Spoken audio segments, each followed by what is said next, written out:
Bonjour les amis, comment vous allez aujourd'hui? Je ne vais pas trop tarder sur l'introduction, on va vite commencer. J'ai juste envie de savoir si vous allez bien.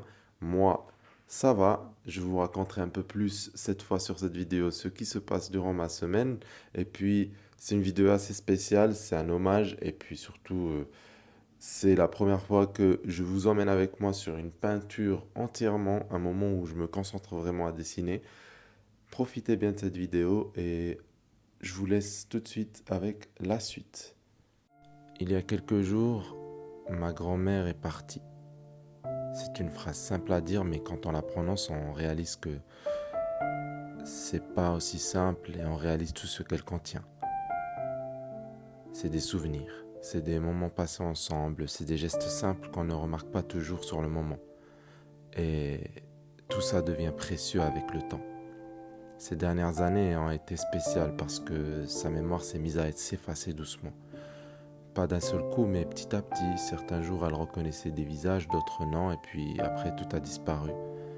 Certaines phrases commençaient, puis elles se perdaient en route. Ce qui rend cette expérience étrange, c'est que la personne est toujours là devant nous, et pourtant quelque chose semble s'éloigner petit à petit.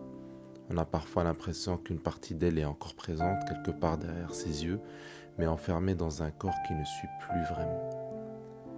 Cette sensation m'a beaucoup marqué, l'idée de quelqu'un encore là, mais retenu dans une enveloppe devenue trop étroite. En dessinant une image s'est imposée, presque naturellement, celle d'un vieil arbre seul sur une colline. Un arbre enraciné profondément dans la terre, immobile et silencieux, un arbre qui a vu passer les saisons, les années, les tempêtes et les jours calmes.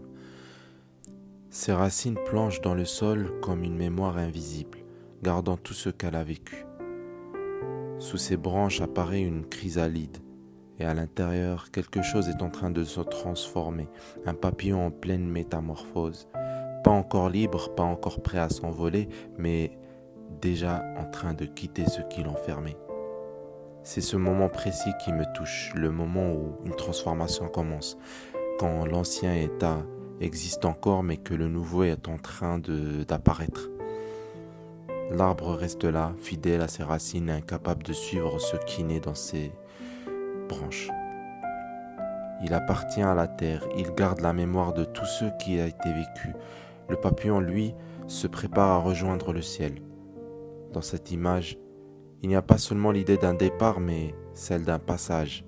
Les racines restent dans la terre, les souvenirs restent dans la mémoire, et quelque part, le papillon peut enfin ouvrir ses ailes, partir, se reposer.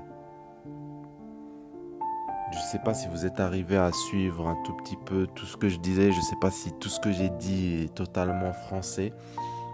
J'espère en tout cas que les mots que j'ai fait suivre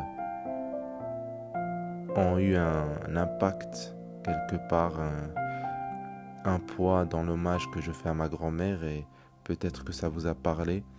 J'ai pas l'habitude de philosopher aussi longtemps dans une vidéo et je ne sais pas si je vais refaire une vidéo de la sorte, mais j'espère que ce moment a été appréciable. Je vous souhaite en tout cas de passer une belle suite de semaines et je vous laisse profiter des derniers instants de peinture. Je vais bientôt vous révéler le dernier état de cette œuvre. Je ne sais pas si je l'ai dit, mais c'est de la gouache sur un format 18-24 si mes souvenirs sont bons. Voilà, la métamorphose finale. Allez, je vous laisse. Au revoir.